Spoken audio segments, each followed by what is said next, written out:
You're gambling with the lives of war. millions of people. You think- You're gambling with World War III. And what you're doing is very disrespectful to the country, this country. US President Donald Trump has suspended military aid to Ukraine with immediate effect in an effort to pressure Kyiv into peace negotiations with Russia.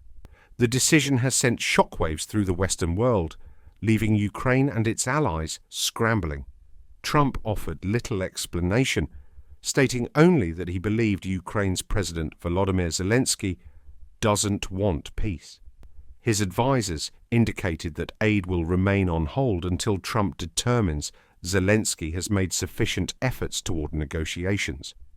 Zelensky signaled openness to talks on Tuesday, saying Ukraine was ready to come to the negotiating table and that his team stood ready to work under Trump's leadership to secure a lasting peace. The suspension of aid will have a direct impact on Ukraine's ability to defend itself against Russia's unprovoked aggression. US military assistance currently accounts for around 30% of Ukraine's weapons and ammunition supply. Given Ukraine's ongoing shortages, even a small reduction in aid is significant, and a cut of this magnitude could prove critical. Kyiv has been outgunned and outmanned since the start of Russia's full-scale invasion, with the situation worsening whenever Western support has slowed. Despite this, analysts suggest Ukraine's defences will hold for now. While the reduction in aid will have consequences, Russian forces are not expected to achieve immediate breakthroughs. Ukraine has managed to sustain its defences during past aid slowdowns, such as last year when US deliveries stalled in Congress. However, with munitions now being shipped to the front lines on short notice, the effects of the pause could be felt almost immediately.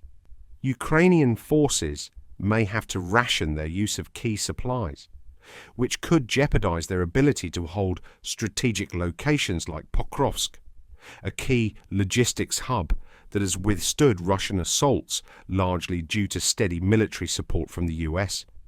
Trump is pushing for a peace deal between Ukraine and Russia, but has not committed to providing security guarantees for Ukraine.